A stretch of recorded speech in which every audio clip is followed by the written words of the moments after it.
Big pass juice ஃபேக்டரியோட winner இவங்க தான் அப்படின்ற மாதிரி ஒரு அப்டேட் சோஷியல் மீடியாலாம் பரவிட்டு இருக்கு. அது என்ன அப்படின்றதையும் பார்க்க போறோம். இன்னொரு பக்கம் எனக்கு ஆப்பு வைக்கிறதுக்கடா நீங்க இருக்கீங்க, நான் வந்து ஒரு பிளானோட வரலடா 2 பிளானோட வந்திருக்கேன், நீங்க அப்படி வச்சீங்கன்னா நான் இப்படி ட்விஸ்ட் பண்றேன்ற மாதிரி பார்வதி ஒரு பிளானை இப்போ எக்ஸிக்யூட் பண்றாங்க. அந்த பிளான் என்ன அப்படின்றதையும் பார்த்துருவோம். வணக்கம் மக்களே, நேஷனல் உச்சில இருந்து உங்கள் மணிவண்ணன். சேனலுக்கு புதுசா இருந்தீங்கன்னா சப்ஸ்கிரைப் பண்ணிருங்க. வீடியோ பார்க்குற அனைத்து நபர்களும் தயவு செய்து லைக்கை போட்டுருங்க. நீங்க போடுற ஒவ்வொரு லைக்கும் எனக்கு ரொம்ப யூஸ்ஃபுல்லா இருக்கும். மறக்காம போட்டுருங்க. கண்டென்ட்டுக்குள்ள போயிடலாம். இப்போ கடைசியா ஒரு பக்கம் வந்து பாத்தீங்கன்னா ரொம்ப ரொம்ப ஃபேரா நல்லா பேசி டிஸ்கஸ் பண்ணி ஒரு ஜட்ஜ்மெண்ட்டுக்கு பண்ணாங்க. அதுல குறிப்பா ரீகன்சிடரேஷன் அப்படின்றது போன வீடியோல சொன்னேன் இல்லையா, அதுல கரெக்டா ரம்யா ஜோ கிட்டத்தட்ட 28 பாட்டில் எடுத்துட்டு வந்தாங்க. 28 பாட்டில் 24 பாட்டில் செலக்ட் பண்ணியிருக்காங்க. கிட்டத்தட்ட ரம்யா ஜோவோட லீடிங் எங்க இருக்கு பாருங்க. ஸோ கிட்டத்தட்ட 24 வேற மாதிரி. ஸோ இன்னைக்கு 24, நேத்து ஒரு 11, 35 பாட்டில் ரம்யா ஜோ செலக்ட் ஆயிருக்கு. மிகப்பெரிய லீடிங்ல போயிட்டாங்க ரம்யா ஜோ. ஓகே, ஸோ இது ஒரு பக்கம். அடுத்து இந்த டாஸ்கோட வின்னர் யாரா இருக்கும் அப்படின்ற மாதிரி தகவல் பரவுதுன்னு இல்லையா. ஸோ இப்போ பார்த்தீங்கன்னா ரம்யா ஜோ 35 இருக்காங்க. 2வது இடத்துல யார் இருந்தாங்க? சுபிக்ஷா 10 பாட்டில் இருந்தாங்க. ஸோ சுபிக்ஷாக்கும் ரம்யா ஜோக்கு தான் ஆல்ரெடி காம்படிஷன் போயிட்டு இருந்தது. ஓகே, இதுல சுபிக்ஷா தான் வின்னர் ஆயிருக்காங்க. ஸோ அந்த ஜூஸ் ஃபேக்டரி டாஸ்கோட வின்னர் சுபிக்ஷா தான் அப்படின்ற மாதிரி தான் தகவல் வந்துட்டு இருக்கு. ஆனா நேத்து அந்த பொண்ணு நியாயமா தான் பண்ணிச்சு. பட் பண்ண அளவுக்கு அந்த பொண்ணுக்கு ஜூஸ்க்கு காயின் கிடைக்கல. பட் இன்னைக்கு சில பாசிபிலிட்டி, சில திட்டங்கள் நடந்து சுபிக்ஷா வின்னர் ஆயிருக்காங்க அப்படின்ற மாதிரி சோசியல் மீடியால தகவல் பரவிட்டு இருக்கு. அதை நம்பலாமா நம்ப கூடாதான்றது உங்ககிட்ட விட்டுறேன். ஆல்மோஸ்ட் இப்படிதான் தகவல் வந்துட்டு இருக்கு. அது உங்ககிட்ட நான் சொல்லிடுறேன். ஏன்னா அதுக்கப்புறம் வந்து நீ சொன்னியே நடக்கலன்னு கேட்பாங்க. இருக்கிற தகவலை நான் சொல்லிடுறேன். அது ரூமராகவும் இருக்கலாம், உண்மையாகவும் இருக்கலாம். அதை பதிவு பண்ணிடுறேன்றது தான் என்னோட பாயிண்ட். ஓகே, இது ஒரு பக்கம். அடுத்து என்ன பண்றாங்க, ஒரு பக்கம் நியாயமான கேம் இல்லாத சபரி அவர்கள் ஒரு விஷயத்த பேசியிருப்பாரு பார்வதி கிட்ட.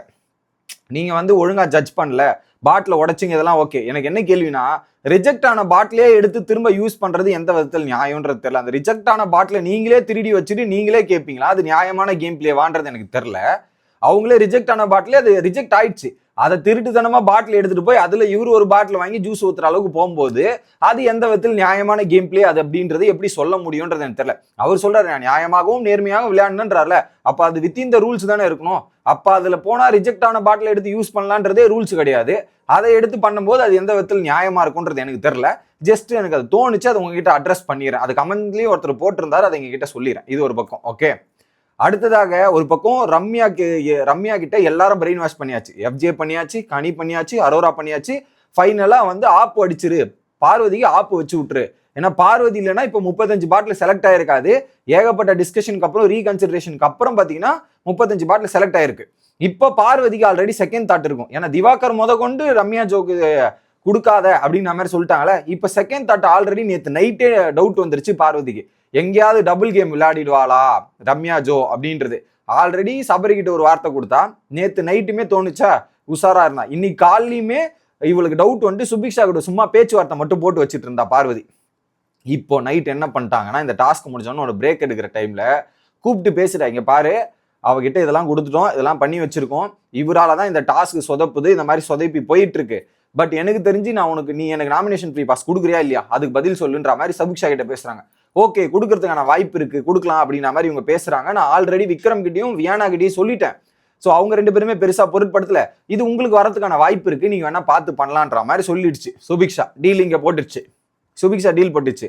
இப்போ சுபிக்ஷா கிட்ட 10 இருக்கு, இன்னும் 25 வரணும். ஸோ அப்போ மினிமம் 27வது வந்தாதான் சுபிக்ஷா ஜெயிக்கிறதுக்கான வாய்ப்புகள் நிறைய இருக்கு. 27வது வந்தாதான் சுபிக்ஷா ஜெயிக்க முடியும். ஓகேவா?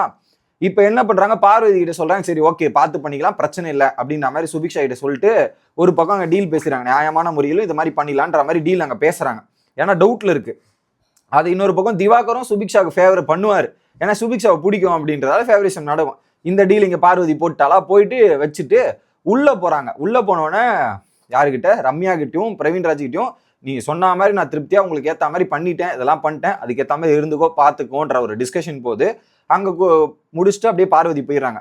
அப்ப பிரவீன்ராஜ் வந்து அடுத்து வெளியே வந்து சுபிக்ஷாது ஒரு பக்கம், திவாகர் வேற சுபிக்ஷாது எல்லாம் பண்ணலாங்களான்னு பேசிட்டு இருக்காரு. நீங்க வெளியே போய் உட்காந்து நியாயமா பாருங்க, அந்த டாஸ்கை நியாயப்படி பார்த்து அவங்க என்ன மாதிரி மார்க் கொடுக்குறாங்க, எந்த மாதிரிலாம் அட்ரஸ் பண்றாங்கன்றத பாருங்க, உற்றாதீங்கன்ற மாதிரி அரோரால இருந்து எல்லாருமே அங்க அனுப்ப முயற்சி பண்ணிருக்காரு பிரவீன்ராஜ். இன்னொரு பக்கம் டிஸ்ட்ரிபியூஷன்ல ரம்யா எனக்கு கிட்டத்தட்ட நான் 22 பாட்டில் கொடுத்துருக்கேன், எனக்கு ஒரு 10 காயின் 12 காயின் அது கொடுத்துடணும் அப்படின்ற மாதிரி ஒரு டீல் பேசிட்டு இருக்காரு. மினிமம் எனக்கு 15 காயின்டாவது வேணும். ஏன்னா நீ கொடுத்த பாட்டில் மூலியமா தான் எனக்கு காயின் வந்திருக்கு. ஸோ எனக்கு காயின் கொடுத்தேன்னா நான் வந்து அடுத்த வாரம் சூப்பர் டீலக்ஸுக்கு போகக்கூடாது. ஆனால் எனக்கு பவர் வேணும். காயின் அதிகமாக வச்சிருந்தா கேப்டன்சி டாஸ்க்ல பார்ட்டிசிபேட் பண்ண முடியும். ஆனால் நான் சூப்பர் டீலக்ஸ் போக மாட்டேன் அப்படின்ற மாதிரி டீல் போட்டிருந்தார் ஆல்ரெடி. அதுக்கு ரம்யாஜோ எப்படா அவளை காயின் கொடுத்து தான் அவனை வேற வழி இல்லைன்ற மாதிரி ரம்யாஜோ ஒரு 10-15 காயின் வாங்க முயற்சி பண்றாங்க. இப்போ 10-15 காயின் அவருக்கு போயிடுச்சுன்னா லீடிங் பிக் பாஸ் அவுட்லயே லீடிங் யாருன்னா பிரவீன்ராஜ் தான். ஸோ அவர் வந்து பிக் பாஸ் கிட்ட பேசி சூப்பர் டீலக்ஸ் போக மாட்டார். அது எப்படி ரூலே இங்க தான் சூப்பர் டீலக்ஸ் போய் தான் ஆகணும். அந்த பவர் வேற யாருக்காவது கொடுத்துடுறாராம். ஆனா கேப்டன்சில பார்ட்டிசிபேட் பண்ணுமா அதுக்கான பாசிபிலிட்டிஸ் ரொம்ப ரொம்ப கம்மி, வாய்ப்புகள் கிடையாது. அதோட பவர் யூஸ் பண்ற மாதிரி தான் இருக்கும். இது ஒரு பக்கம் டிஸ்கஸ் பண்றதுக்கு போதே இன்னொரு விஷயத்தையும் சொல்லிடுறாரு பிரவீன்ராஜ். இப்படி காயின் இருக்குது, ஓகே இந்த காயின் இப்படி வச்சுக்கோ. ஆனா இன்னொரு பக்கம் பார்வதியும் டபுள் கேம் விளையாடுற மாதிரி எனக்கு தோணுது. அவளுமே சுபிக்ஷா கிட்ட பேசி வச்சிருக்கா, இதெல்லாம் பண்ணி வச்சிருக்கா அப்படின்ற மாதிரி எனக்கு தோணுதுன்ற மாதிரி ஓப்பனா போட்டு அடிக்கிறாங்க. யாரு இவர் சொல்லிடுறாரு. பிரவீன்ராஜ் கெஸ் பண்ணி ரம்யா கிட்ட சொல்லிடுறாரு, கொஞ்சம் யோசிச்சுட்டு பார்த்துக்கோன்ற மாதிரி. அப்போ சொல்றாங்க, ஆல்ரெடி நான் வேற வாக்கு கொடுத்துட்டேன் அவகிட்ட, இப்போ வந்து வாக்கு கொடுத்துட்டு பண்ணாம போனேன்னா எப்படின்ற மாதிரி யோசிச்சுட்டு இருக்காங்க ரம்யாஜோ 2 கன்ஃபியூஷன் ஸ்டேட்ல தான் இருக்காங்க. அப்படி சொல்லும்போது கமருதீன் அந்த இடத்துல இருக்காரு. சிம்பிளா சொல்ற ரம்யா, நீ எப்படி பண்றியோ பண்ணு, ஆனா ஒரு வாக்கு கொடுத்துட்டேன்னா நீ அதை காப்பாத்தினா வாக்கு காப்பாத்தணுன்ற நேம் இருக்கும், இல்லைன்னா பாத்துக்கோன்ற மாதிரி சொல்லிடுறாரு. நான் ஃபேவரிசன்லாம் பண்ணல, இது ஓப்பனா சொல்றேன்ற மாதிரி சொல்லியாச்சு. அதை சொல்லிட்டோன்னா ரம்யாஜோவும் வெளியே பாட்டில் இருக்கு போய் பாத்துங்கன்ற மாதிரி அந்த டீம் கலைஞ்சிருச்சு. டைரக்டா பார்வதி போய் கமருதீன் கிட்ட பேசும்போது பாத்தீங்கன்னா, ஓகேடா நான் இப்போ ஆல்ரெடி செகண்ட் பிளானை போட்டு வச்சிருக்கேன், அதை எக்ஸிக்யூட் பண்ணலாமா வெயிட்லாமான்னு வெயிட் பண்ணலாம். ஏன்னா இந்த மாதிரி ஏதாவது ட்விஸ்ட் நடந்தா நமக்கு ஆப்பா இடிக்கும்ன்றது எனக்கு தெரியும். அதனால தான் சுபிக்ஷா கிட்ட காலையே பேசி வச்சுட்டு இருந்தேன். கொஞ்சம் டவுட் இருந்தது. இப்போ ஒட்டுமொத்த வீடுமே நமக்கு எதிராக இருக்கும்போது வேற மாதிரி இருக்கும் போல இருக்கே அப்படின்ற மாதிரி இருக்கு.